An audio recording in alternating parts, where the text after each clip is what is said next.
several times in each chapter, we see how helpless Krishna is. We find weakness lording over strength exactly because it is weak. Srimad Bhagavad Gita is an epic struggle, and Krishna is the struggler. It all tugs at your heartstrings. It's actually a song, as much of melancholy as of wisdom. And that's the reason I love the Gita.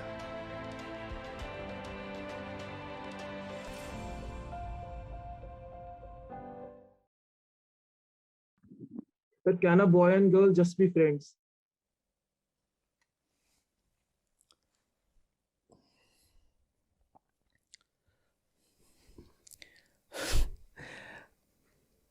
A friend is someone, in the truest sense, you can relate to in a way that uplifts your life, your mind, your thought process, gives some clarity, some insight to you. That's who a friend is, right? Yes. Being with the friend turns you into someone better. That's who a friend is, simply put. So why can't you be with a girl and find that her presence, her company gives sharpness to your consciousness, to your mind. You are able to understand life better. How is it not possible?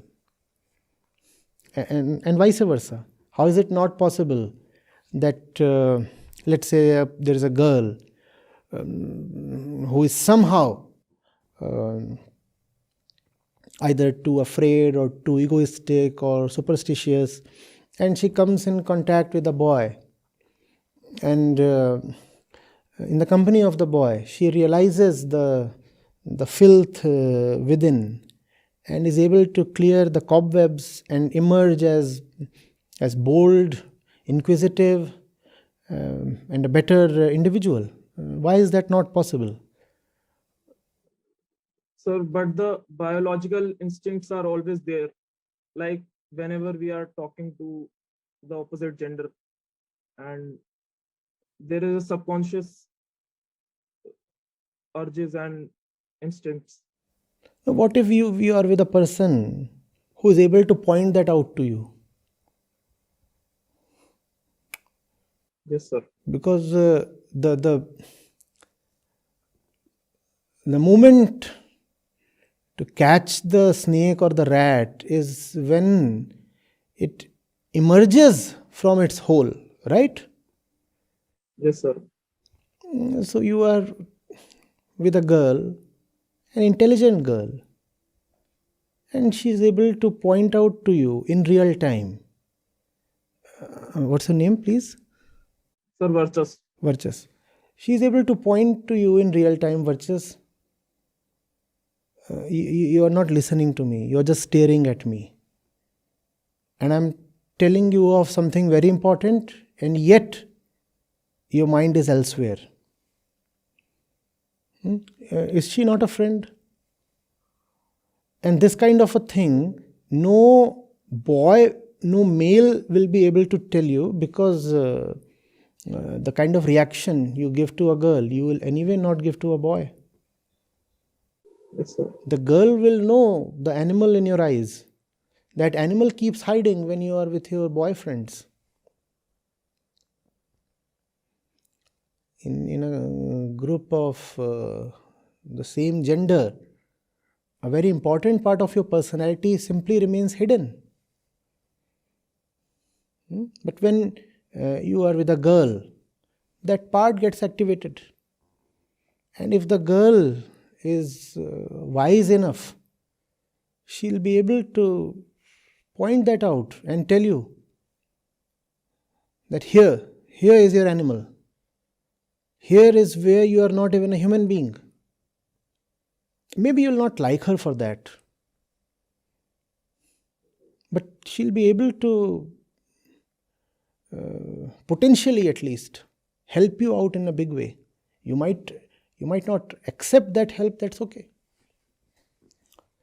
So, it's not whether boys and girls or men and women can be friends. Let me extend it to say something beyond the question.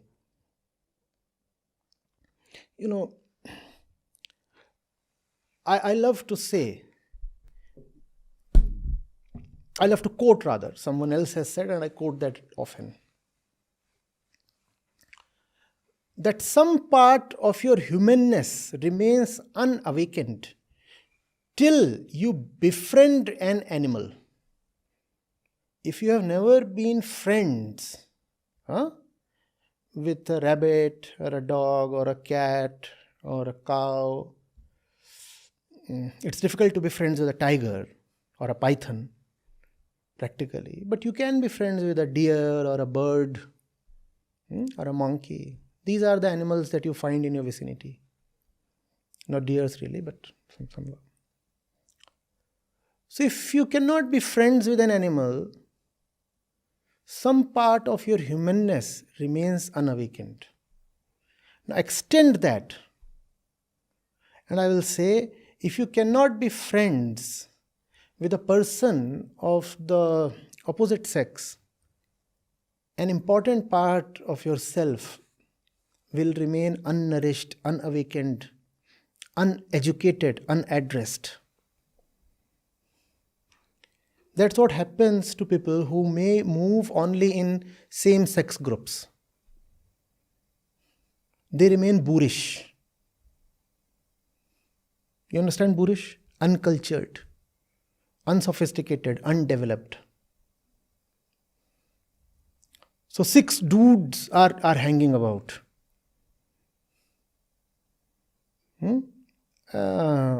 Chances are that this group lacks in something quite important.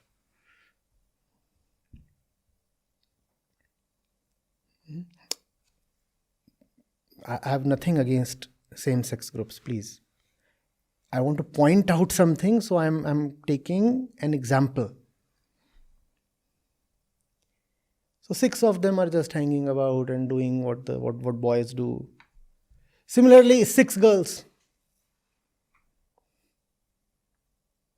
coming from a girls-only school and girls-only college.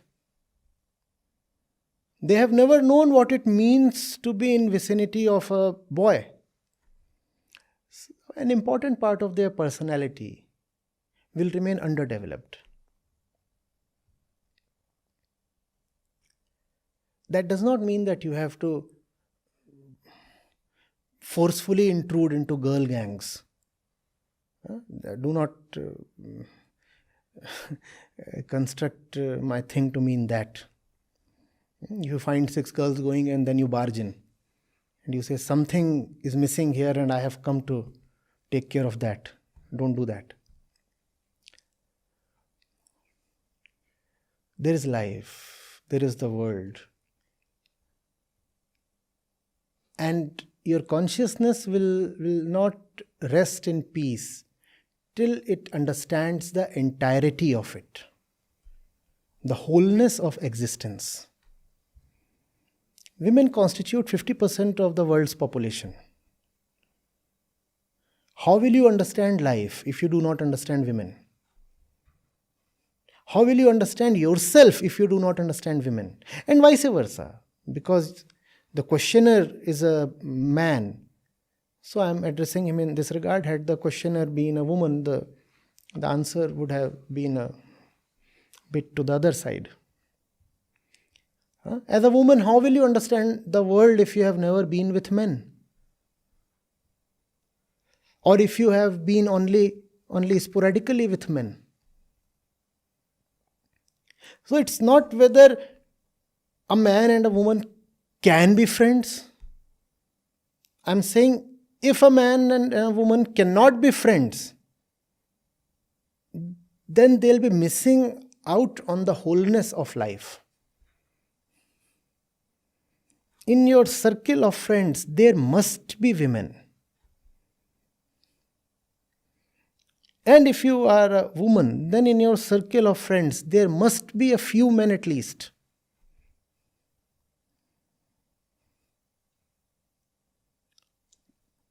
And you must have a few animals. And by animals, I do not mean men. Not men who are like animals.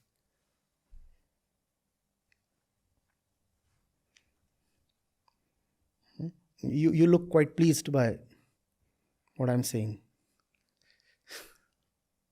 So there can be no logic really in depriving yourself of company of the other gender. I do not know how that can be useful. That only breeds desperation and then perversion.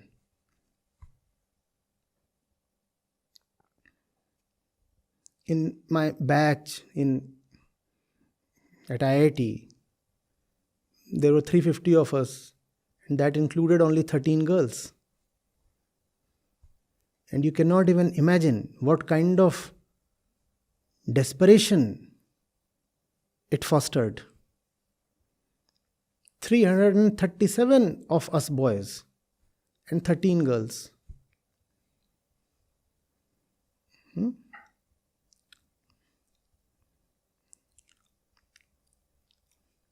And we used to sympathize with our seniors. One of the senior batches had just 6. It's not just something of a joke. It can have potentially serious repercussions, this gender imbalance.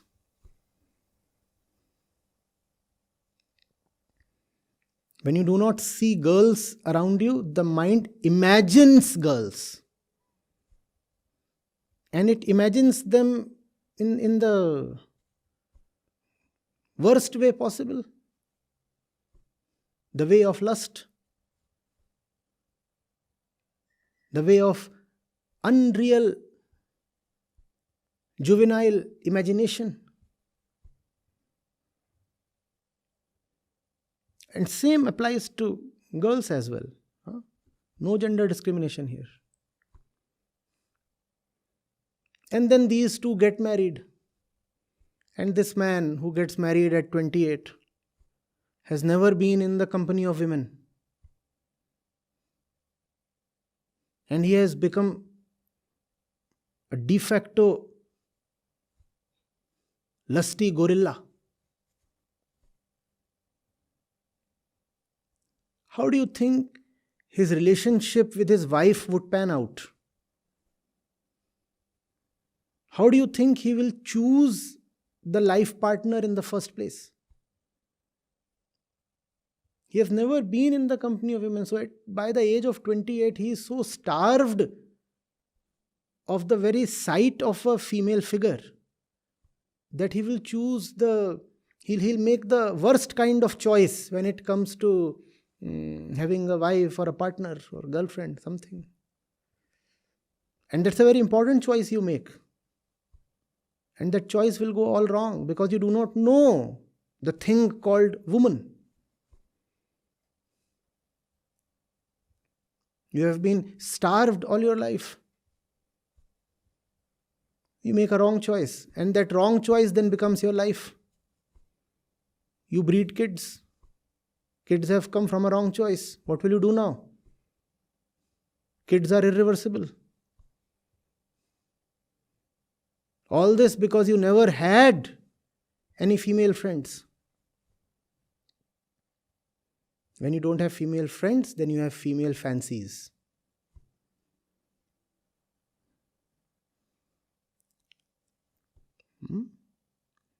Yes, sir. Avoid living in fancies. Make friends with a few worthy girls. And that's not exactly the same as having a girlfriend. Making friends with girls is not the same thing as having 5 girlfriends.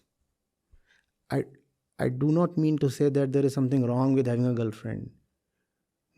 Go ahead and have girlfriends if that pleases you. But that's a separate matter. Right now, the point we are discussing is whether men and women can be friends. Yes, they must be friends. Not just can be, they must be friends. Do not become one of those macho characters who hangs about in his uh, guy circle and scoffs at women. Six hunks drinking all night and doing all boy stuff.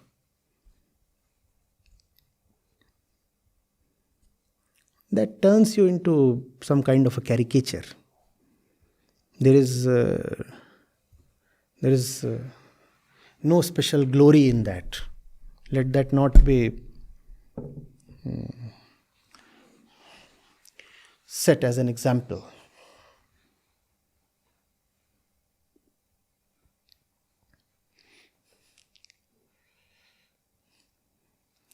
As long as men and women will be treated as two separate universes,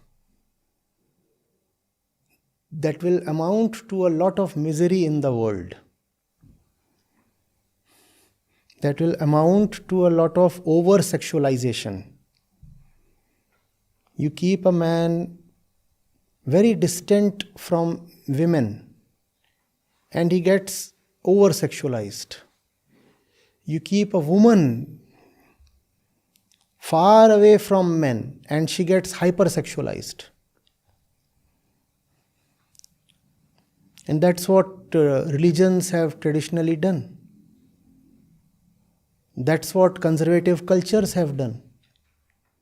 You create such a chasm between the genders that they both start burning in illusion and in lust. And there can be no great lustfulness without illusion. You cannot become crazy after women if you really know women.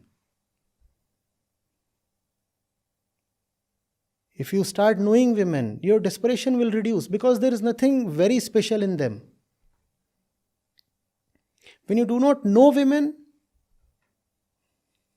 then you go totally bonkers.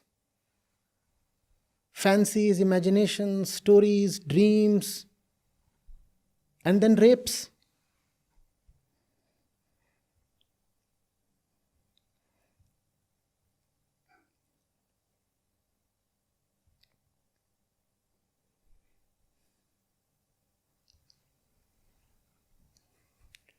It is the mark of a liberal and an awakened society, a spiritual society, that men and women will be freely mingling with each other.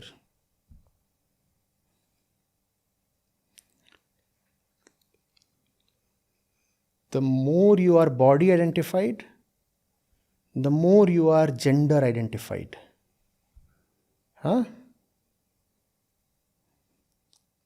The more you are kept away from the other gender, the more identified you become with your own gender. And therefore you become more body identified. And body identification is the root cause of all problems, personal or global.